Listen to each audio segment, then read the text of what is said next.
Hi people, how are you? Welcome back to my YouTube channel. I'm Victoria Nanos. In case you're new here and in case you're returning, thank you very much. Today is a Sunday and it means it's time for trending with Victoria. Okay, so remember this segment comes your way every Sunday. Every Sunday, tune into my channel and find out what is trending and from where. And there are always 5 stories that come in from different parts of the world, from different nations. So today our first story is going to be a video, then I'll come and say something about it. Well, for years now, Bill and Melinda Gates have been warning about the threat of a global pandemic, and now they're fighting as hard as they can to save lives around the world and combat COVID-19. And like so many of us, Melinda Gates has watched those close to her fight just to breathe as they battle coronavirus. The Gates Foundation is now putting billions of dollars behind 8 different vaccines, hoping to find at least one that works. And Melinda is sounding the alarm bell about what is to come for Africa and the developing world. She spoke exclusively with CNN. Here's our conversation. Why do you think we were so ill prepared for coronavirus?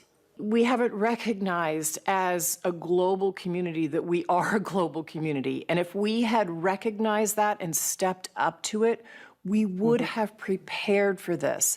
We would have systems in place, both monitoring, alerting very quickly. We would have had test kits available. We would have just, we plan for things as nations. We plan for earthquakes. We plan for tsunamis. We plan for tornadoes. Right. We didn't plan for disease. And I don't think that will ever happen now, thank God.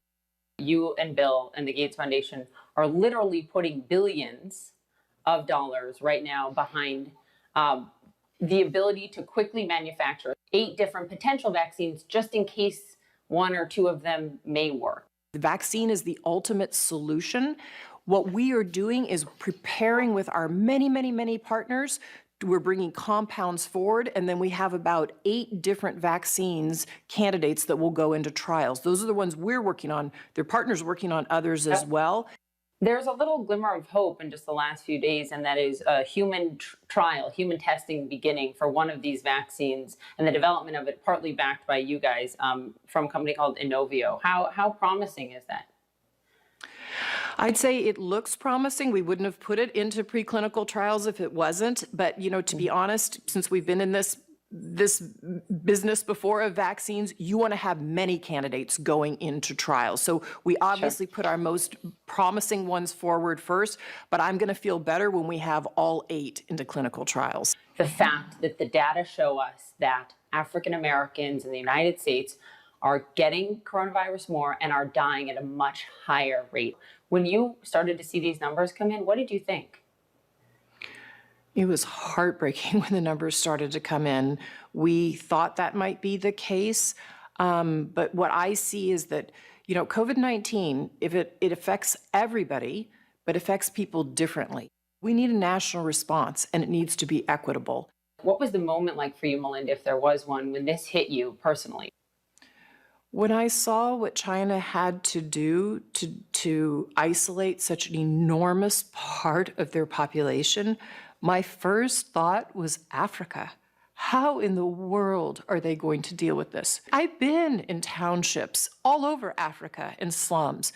When we talk about in our country physical distancing and then hand washing, if you live in a slum, you can't physical distance. You have to go out and get your meal. You don't have clean water to wash your hands. And so as soon as I saw that, and we know from the foundation's work how quickly disease spreads, I thought, oh my gosh, we have a crisis on our hands that we aren't even talking about yet in the United States and what's going to happen to the rest of the world. That's how much worse it's going to be in the developing world. It's going to be horrible in the developing world. And part of the reason you're seeing the case numbers still don't look very bad is because they don't have access to very many tests. So, look at Ecuador. Look at what's going on in Ecuador. They're putting bodies out on the street. You're going to see that in countries in Africa. You think this pandemic... So that is our first story, and it's coming in from Melinda Gates. She said that it is going to be horrible in developing countries. She compared them to Ecuador. She said, look at the people who are being put, the dead bodies that are being put on the street in Ecuador, and that is what is going to happen in Africa. We are going to see bodies in Africa, and the only reason that we don't have many cases is because we do not have testing kits. People, this caused an uproar on social media, and so many people came out to say, why do you think that is going to happen to Africa? Why?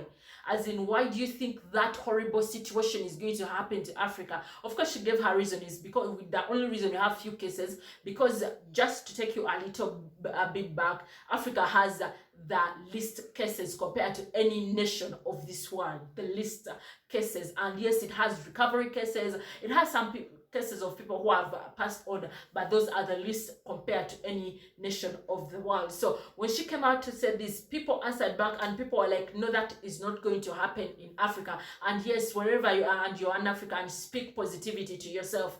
And yes, they compared it to the Black Americans who are dying. But if you look at the, because I took time and looked at some documentaries, and people are saying, and there was a nurse who came out to say that when you look at the conditions some of them are going through, and in the areas they are going through, in the areas where they are staying, those things, that death was bound to happen, because some of them are not in their best conditions. They are not living that good life that you may think, oh, every American is living that, you know, that life that is way up there. No, some of them are actually living in worse conditions than the people who are living in Africa. So that has contributed partly to their death, because they don't have what it takes. They also have to go out and look for food, like someone who stays in the slums that Melinda Gates talked about. But hey, guess what is different? Most of the African countries have lockdowns, so people who are actually staying in slums are not working anymore. But our countries have come out to help people who are in such areas by giving them food, and these people are, you know, are being helped in that way, as the situation is being curbed in the different African countries. So let her not worry about Africa, because for us and everyone in Africa, me as a person, I speak healing over Africa and every part of the world, and we know we shall go through this, and we are not going to see dead bodies, we are not going to see horrible things, we are not going to see whatever she proclaimed in that video, but we are going to see victory out of this situation. And yes, Sonny Badu came out to say that this time around, it is going to be different for Africa. Africa is different, and it is indeed different. And yes, those deaths are not happening. And yes, it doesn't matter whether we have the testing kits or we do not have them. We are living. We are going to go out of this situation. We are going to go out of this situation without losing so many people, like everyone in the world thinks, or like Melinda Gates thinks. And the other thing that is going to help all of us as Africa to overcome this is by doing what we have to do. People, let us continue social distancing wherever we are. I've seen people failing to social distance. Just this morning, as I was going through my Facebook timeline, I saw people at home of a certain political figure in Uganda, and they are not social distancing. And then he came out, he put it on the news and all those things, and I'm like, people, let us social distance. Let us take it in us that everyone is sick. So when we have that, we are controlling on the way we all come together. Let us social distance. Even when we need to give people food, let it be through social distancing. And to that political person, you could still help these people without them walking to your home. You could still help them from your home. They did not need to come to your home. Africans, let us be serious with these things. Social distance. Wash your hands thoroughly.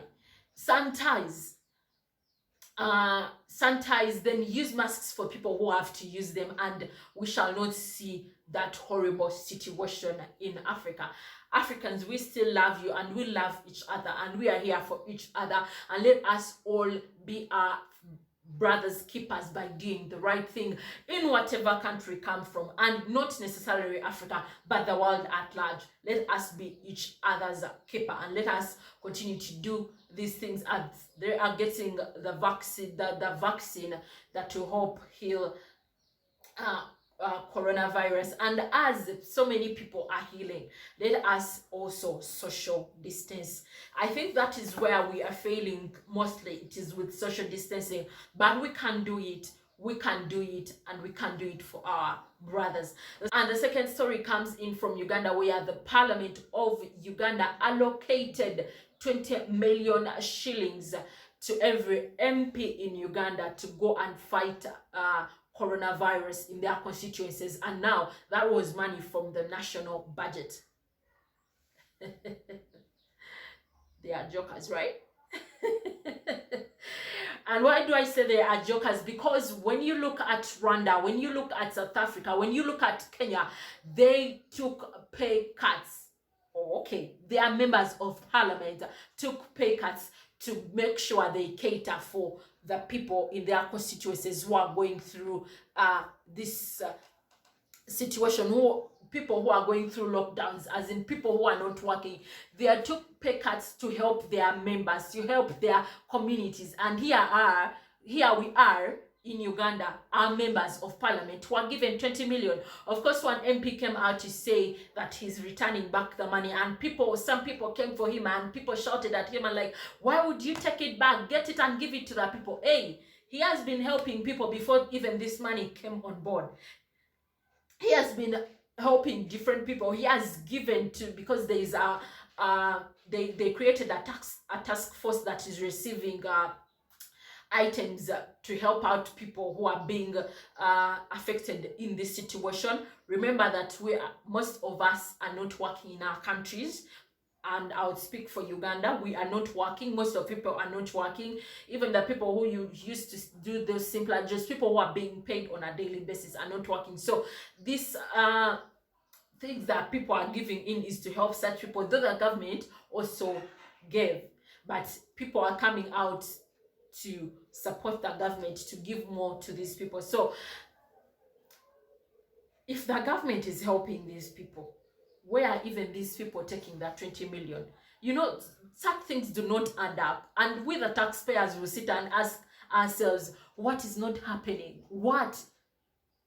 Don't you think you're getting this money, or this money was given to the MPs to just go and take care of themselves?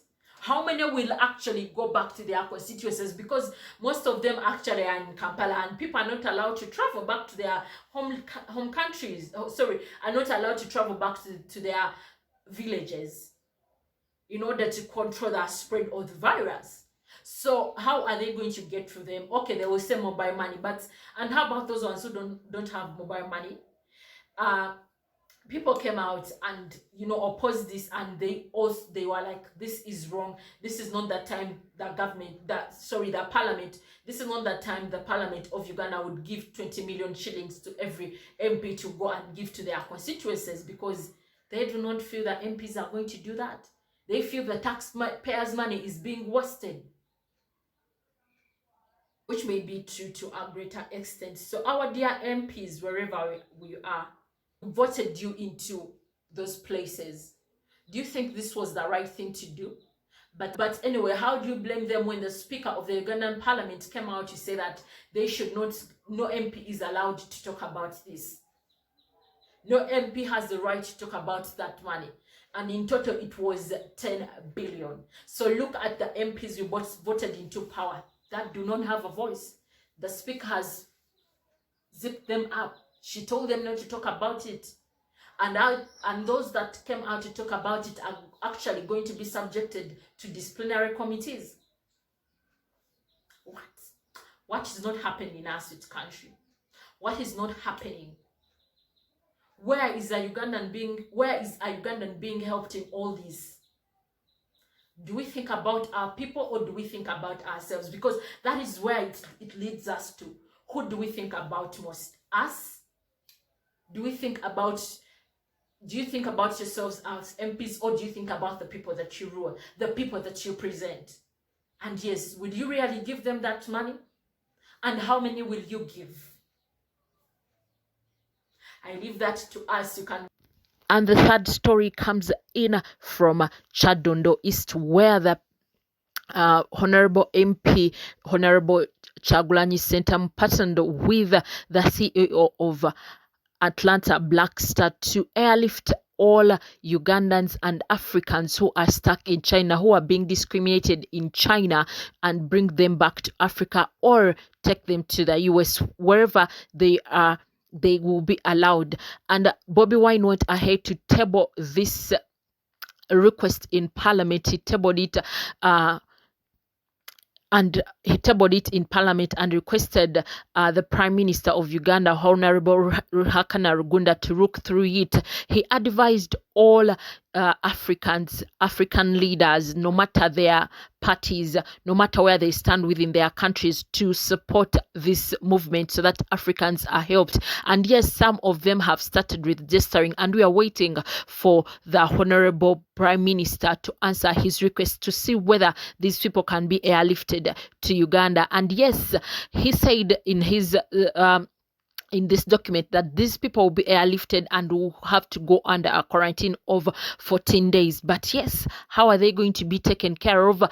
This was not done by Bobiwine as just himself, but it is done under the Bobiwine Foundation. And I believe these people will be helped after the quarantine is done. They'll be settled back in their countries and they'll be fed while they are in this quarantine. Big up to Honorable Chagulanyi Sentamu. The story number 4 is coming in from Uganda, where we're having people who are having to trek miles to get to the hospital. And why? It's because we are having a lockdown, and then for you to access an ambulance, you have to call the RDC and you have to pay some money. Now, some people are finding this hard on their side, paying the ambulance money and then transporting their sick person to hospital. They find it costly. So what have some resorted to is to wheel their people to hospitals. For example, there is a man who wheeled his sister from home to hospital, and when he was asked why he did that, he said he didn't have money for an ambulance.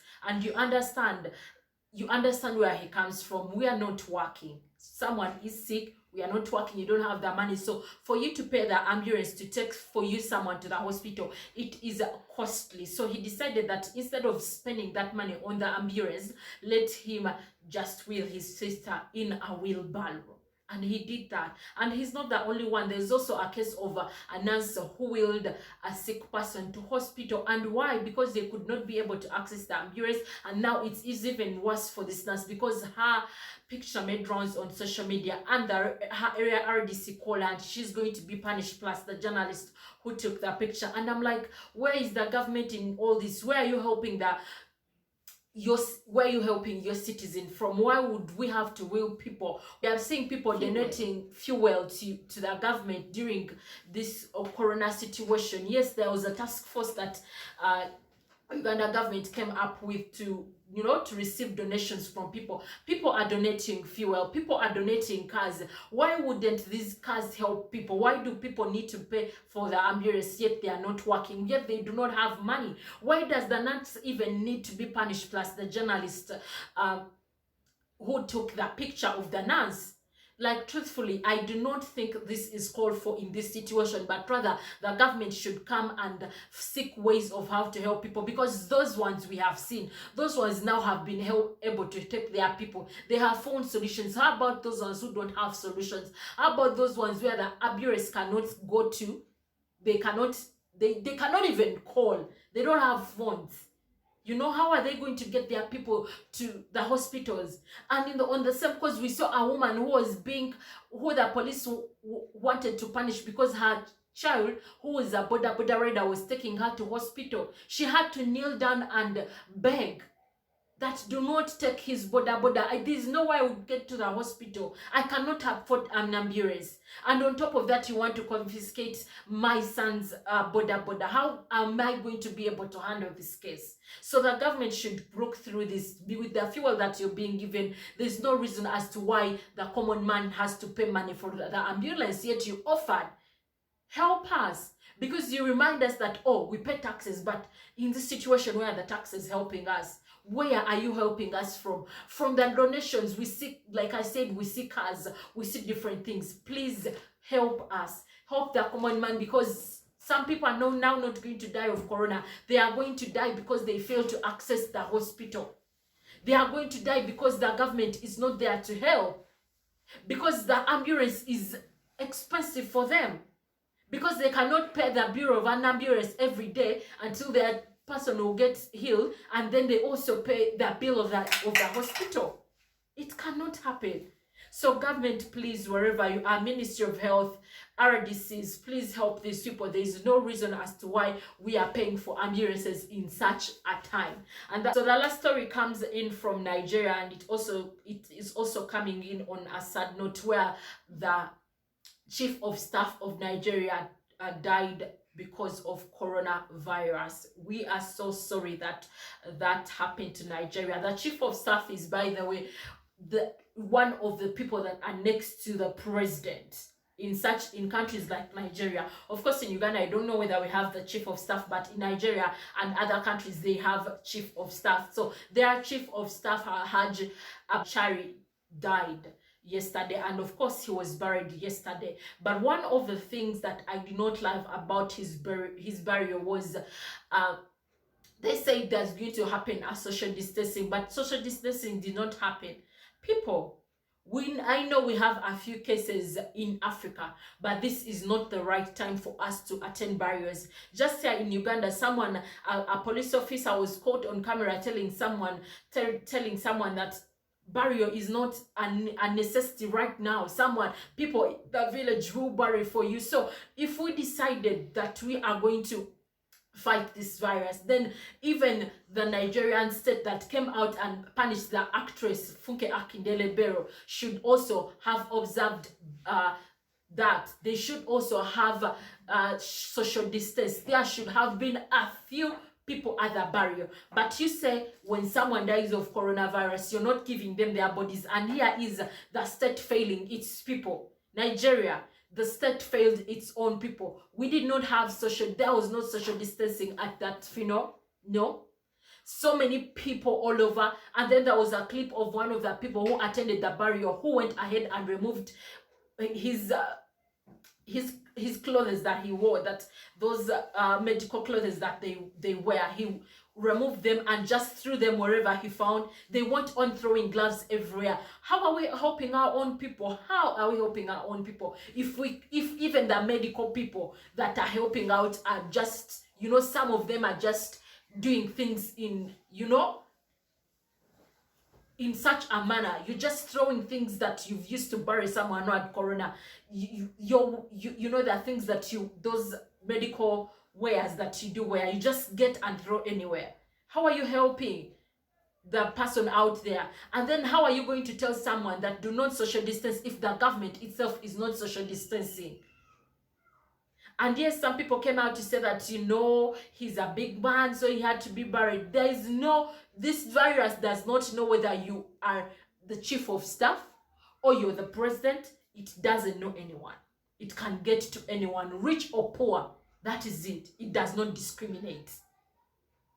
And that is why the chief of staff died. He died because of the virus. So let us do the little things that we are expected to do. Social distance. If the government says that there are few people, let there be few people, because they've now come out and defended themselves and said they did not call those people and they could not came and they could not cane them at the burial. They could not stop them from coming at the burial. But you're the state.